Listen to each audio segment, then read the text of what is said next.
Good morning, students. Welcome back to Udan Career Institute. In today's class, we'll continue with chapter 11, that is Transport in Plants, class 11 Biology. Now, as students, you know that in the last class, we have completed the transpiration process in detail and how transpiration process was related to photosynthesis. In today's class, we'll continue with uptake and transport of mineral ions. Now, as all of you know that the nutritional requirement of the plants, they are mainly obtained from minerals and water from the soil. Now, all the minerals which are being taken by the plants, they cannot be absorbed passively, that is without energy, they cannot be absorbed by the roots because these mineral ions, they are present in the soil in the form of charged particles, and these charged particles, they cannot cross the cell membrane without expending or without expenditure of energy. Now, the concentration of the mineral ions which are present in the soil, it is usually lower as compared to the concentration of minerals which are present in the roots, because in roots, depending upon the surface area, it has lower surface area, and in that much amount of the root, large amount of mineral ions are present. So most of the minerals, it has to enter the root by an uphill transport mechanism, that is by active transport process or by active absorption process, that is from lower concentration which is present in the soil to a higher concentration that is present in the roots, and for the which it needs energy to be supplied in the form of ATP. Now there are specific proteins which are present in the membrane of the root cells, and that will actively pump these ions from the soil into the cytoplasm of the epidermal cells of the root. As a result, these mineral ions will enter inside the epidermal cells of the root. Now, these transport of proteins of epidermal cells, these transport proteins of epidermal cells, they are considered as the control points where a plant will adjust the quantity and type of solute which will reach till the xylem. As soon as these xylem it gets the solutes, it starts transporting this mineral ions and solutes to the higher part of the plants. Now, the root endodermis, as it has a layer of suberin, it has the ability to actively transport ions only in one direction. So due to the presence of suberin, mineral ions, they can be transported into the xylem by a single direction process. Now once the ions they reach the xylem, after that they get transported to the upper part of the stem and to all other upper parts of the plant through a process which is known as transpiration or through the transpirational stream. Now this, once these mineral ions they reaches to the top part of the plants, then the unloading of the mineral ion takes place by the help of fine vein endings, and this process takes place by diffusion, and the cells they will take up this mineral ions by active uptake. So these cells actively they will absorb these mineral ions from the fine vein endings by the process of diffusion. Now these mineral ions, they are frequently remobilized also. That is, if a particular part of the plant it is old and it is about to undergo death, that is it is about to undergo into a senescent phase, then mineral ions from those old part of the plant, they are transported to the young part of the plants. For example, old dying leaves, they will export much of their mineral content to the younger leaves. This is how remobilization of the mineral ion takes place. So before the older leaves fall in deciduous plants, minerals are removed and they are being transported to the other part of the plants where mineral is required for the growth. Now, some amount of nitrogen it travels in the form of inorganic ions, but much of it is carried in the form of amino acids and other related compounds also. A small amount of exchange of the material it takes place between the xylem and phloem. Hence, it cannot be said that xylem transports only inorganic nutrients, while phloem transports only organic materials, because there is mutual exchange of materials which is also taking place between xylem as well as phloem. So here in this diagram, we can see that in xylem there is presence of thick walled stiffened with a lignin.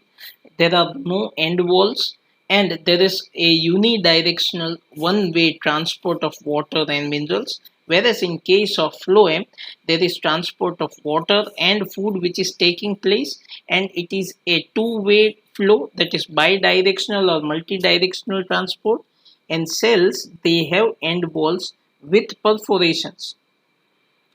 Now coming to the another topic, that is how the phloem transport takes place, that is a flow from source to the sink.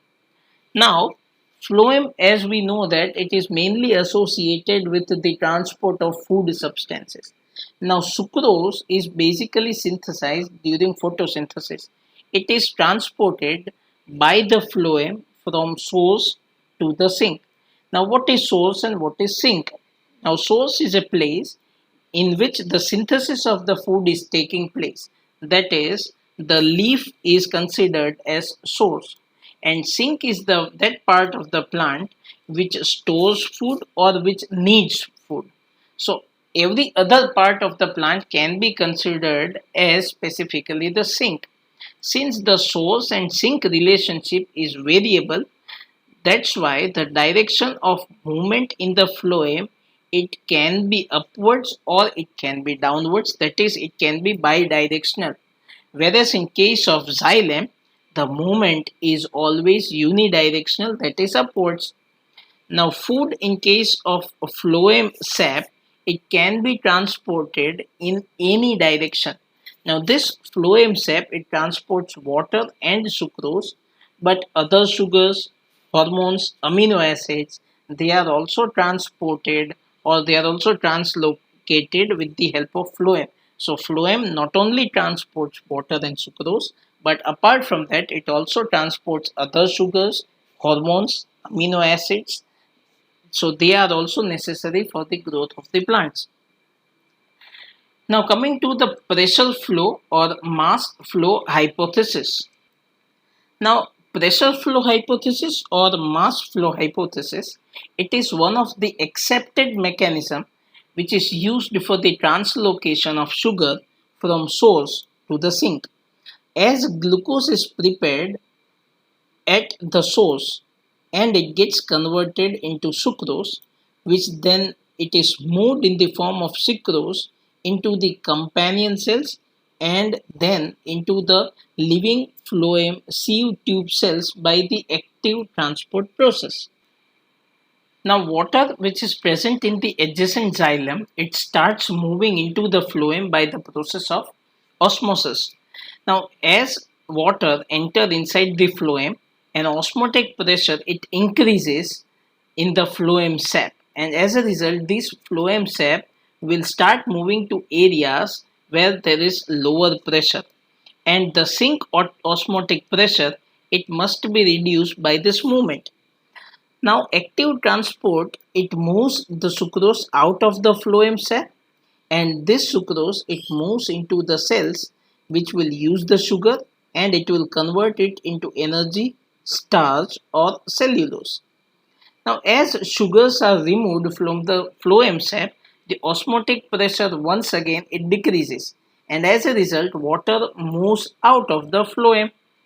Loading of phloem with sugars, it increases the water potential gradient that facilitates the mass movement in the phloem. As a result, when phloem is loaded with more amount of sugar, the water potential gradient is sets up, and this results in the mass movement in the phloem. Now phloem tissue, it is composed of sieve tube cells.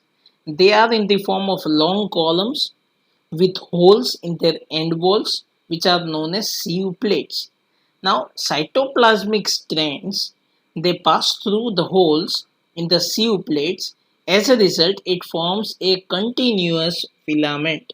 So due to the flow of the cytoplasm through the holes which are present in sieve plates, a continuous filament is formed. Now, the hydrostatic pressure in phloem sieve tube cell increases, the pressure flow begins, and the sap it starts moving through the phloem. Now, at the sink, incoming sugars are actively transported out of the phloem and they are removed in the form of complex carbohydrates. This loss of solute produces a very high water potential in the phloem. So due to this loss of solute, a high water potential is produced in the phloem, and as a result, water will pass out, returning to the xylem once again. So water once again it goes back to the xylem. Now there is an experiment which is known as girdling experiment, which was used to identify the tissues through which the food is getting transported. So with this particular experiment, we can identify all those tissues through which food is transported.